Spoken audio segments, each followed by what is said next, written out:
हर हर महादेव। रुद्र संहिता युद्धखंड। नारद जी कहते हैं, हे ब्राह्मण, पराक्रमी भगवान शंकर ने एक ही बाण से एक साथ दैत्यों के तीनों पुरों का किस प्रकार जलाया।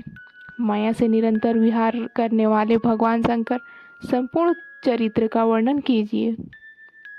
ब्रह्मा जी बोले, हे ऋषि श्रेष्ठ, पूर्व काल में व्यास जी ने महर्षि संसुत कुमार से यही बात पूछी थी। तब संसत कुमार जी ने उस समय जो कुछ कहा था वही बात मैं आपको सुनाता हूँ। त्रिपुरवध की कथा। संत कुमार व्यास जी से कहते हैं, हे मुनीश्वर, शिव जी के पुत्र कार्तिकेय के द्वारा तारकासुर का वध कर दिए जाने पर उसके तीनों पुत्र तारकाक्ष, विदुन्माली और कमलाक्ष घोर तप करने लगे। उन तीनों दैत्यों ने संपूर्ण भोगों को त्याग कर मेरु पर्वत की गुफा में जाकर अत्यंत अद्भुत तप किया। इस प्रकार तप करते हुए और ब्रह्मा जी में मन लगाए हुए उन तारक पुत्रों का बहुत समय बीत गया। उनके तप से संतुष्ट होकर ब्रह्मा जी वहां प्रकट हो गए और उन असुरों से अभीष्ट वर मांगने को कहा।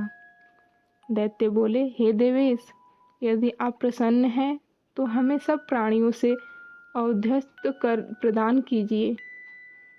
हम अजर अमर हो जाएं और तीनों लोकों में अन्य प्राणियों को मार सकें। यह बात सुनकर ब्रह्मा जी ने कहा, हे असुरों, पूर्ण अमरत्व किसी को नहीं मिल सकता, इसलिए कोई अन्य वर मांग लो।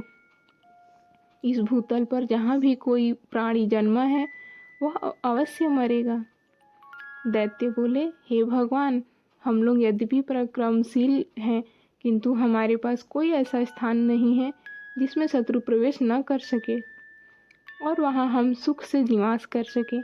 इसलिए आप ऐसे 3 नगरों का, एक स्वर्ग का पुर, दूसरा चांदी का और तीसरा वज्र के समान लोहे का पुर निर्माण कराकर हमें प्रदान कीजिए, जो परम अद्भुत, सभी संपत्तियों से परिपूर्ण और देवताओं के लिए सर्वथा अनतिक्रमणीय हो। सनत कुमार जी ने व्यास जी से कहा, यह वचन सुनकर लोक पितामह ब्रह्मा ने उन्हें यह वर प्रदान कर दिया। उसके बाद दैत्य शिल्पी माया को आज्ञा दी, हे माय, तुम सोने, चांदी और लोहे के 3 नगरों का निर्माण कर दो। माया को यह आज्ञा सुप्रदान कर ब्रह्मा जी अपने लोक को चले गए। इसके बाद माया ने बड़े प्रयत्न के साथ तीनों पुरों का निर्माण किया। ये तीनों पुर क्रम से स्वर्ग में, आकाश में एवं भूलोक में अवस्थित हुए।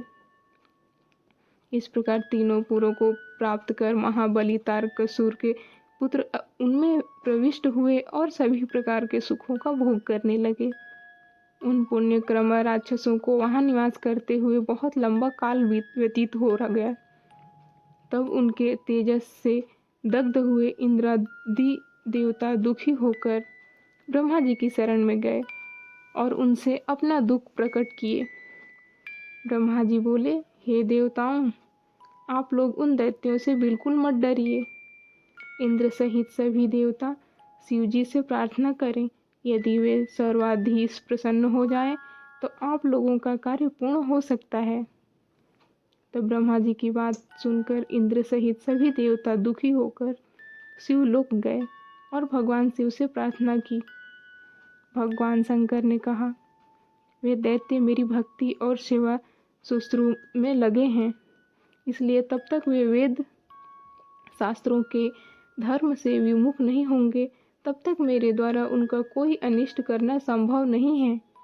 इसलिए आप देवतागण विष्णु से बात करिए।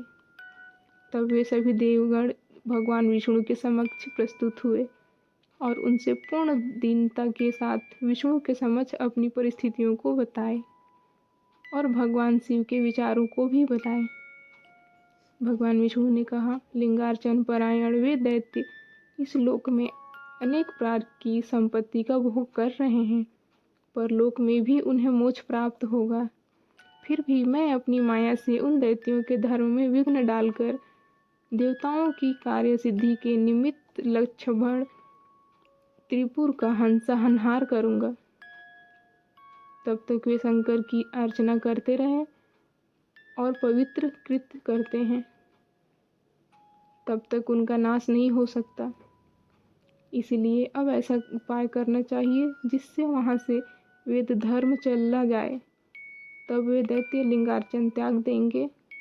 ऐसा निश्चय करके विष्णु जी ने उन दैत्यों के धर्म में विघ्न करने के लिए श्रुति खंडन रूप उपाय किया। उन देव विष्णु जी की माया से सभी पूर्ववासियों के अपने धर्मों से सर्वथा विमुख हो जाने पर अधर्म की वृद्धि होने लगी। सभी देवताओं ने भगवान शंकर से प्रार्थना की और कहा, हे भक्तवत्सल, उन दैत्यों ने हमारे भाग्य से सभी धर्मों का परित्याग कर दिया है। हे शरणप्रद, इस समय हम आपकी शरण में आए हैं। आप जैसा चाहें वैसा करें। हर हर महादेव।